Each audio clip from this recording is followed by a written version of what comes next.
Welcome back on this Monday morning. Well, we've all gone through challenging times these last several years, but when times get tough, some people are just able to cope better than others. So are you an optimist? And if not, can you become one? Here to discuss this is Dr. Suvrat Bhargave. Welcome, doctor. How are you? I'm good, Kara. So good to see you. So good to see you, too. Yeah. It's been a minute. I love what we're talking about today because I first want to ask, is somebody pre-wired to be more of an optimist? Are there people that are better dealing with things? Are you an optimist? Yes. Okay, I am too, right? And I think the two of us kind of bond on that. But the truth is, not everyone is inclined to be that way naturally, Sure. right? Now, the good news is we can learn to become more positive.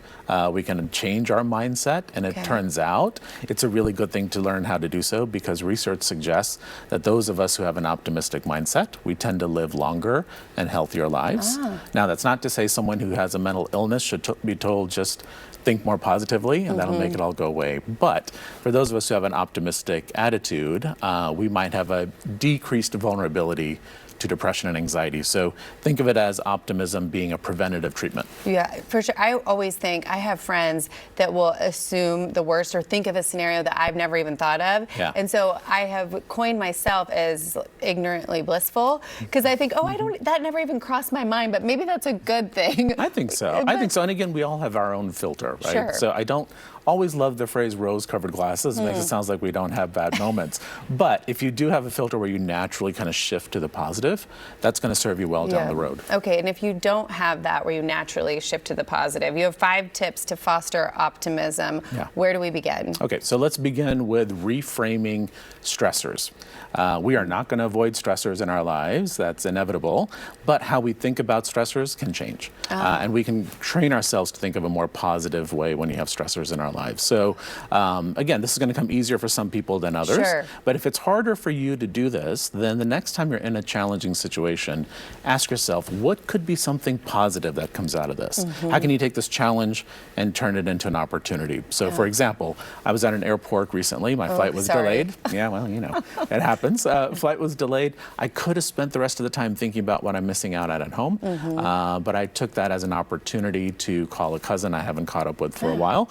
So I reframed the stressor. So reframing the stressor. I've often heard the term reframe and how that's just, it's a habit that you have to start to develop. Yeah, you got to begin somewhere, but you'll find yourself doing it more easily the more you do it. Okay, and then with that, maybe reducing negative self-talk. Speak to that. Yeah, well, when people get stressed, sometimes they start beating themselves up, right? And that just makes you more pessimistic and it actually makes things more difficult. So practicing self-compassion means that when things don't go your way, you cut yourself some slack.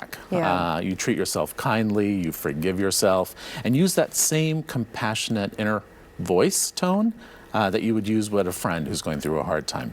And it turns out that learning how to be your own best supporter rather than your own worst critic over time leads to your becoming more optimistic. It does seem that we are always hardest on ourselves and the people that we love the most. Why do we do that? Yeah, you know, it's like we don't value ourselves enough. And so when things aren't going our way, then we tend to shift into that mode. But value yourself, know your worth, and then treat yourself lovingly. Okay, so reframing and then taking those steps to eliminate that negative self-talk. There you go. What else? Okay, so the next one sounds easy, but it's simple and it's powerful. And that is to breathe and to smile. All right, when we get stressed, a lot of times without even realizing it, our bodies go into that fight or flight mode.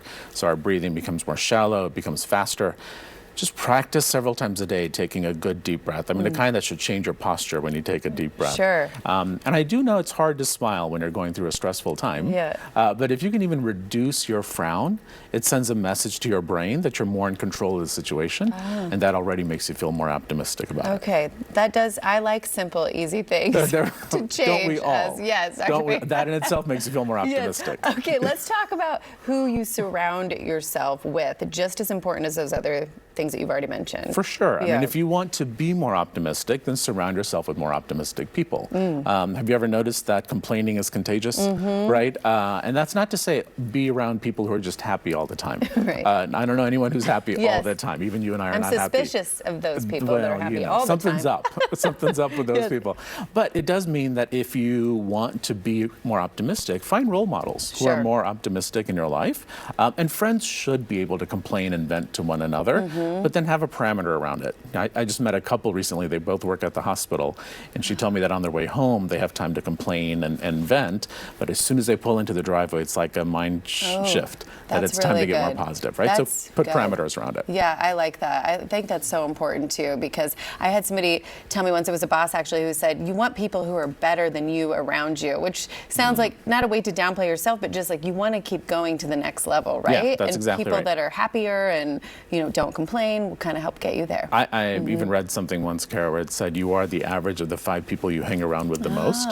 So that should make you very thoughtful on who you bring into your space. Yes, right? really good. Okay, Yeah. and speaking of that, practicing gratitude, the last one. Yeah, I mean, practicing gratitude is like a muscle.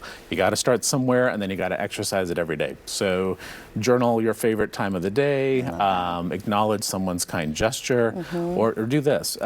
Start a group text with your group of friends, and make sure someone posts or texts something every day that they're grateful for. Okay. It turns out that gratitude is contagious, and we can help each other be more gracious and more thankful. And if you think about it, optimism really is just the inclination to hope. Yeah. And I can help you be more hopeful, and you can help me Yes. be more hopeful. Okay, I'm grateful for you. I'm optimistic for the year ahead for Yeah, both of us. me too. You have It's gonna be a good one. Yes, it really is. It And I is always gonna love be it when good. you're here. I feel hopeful and encouraged when you leave, Dr. Beeson. There Thank you go. so much. Optimistic people in the Yes, same space. we appreciate your Yeah. time always. All right, after the break.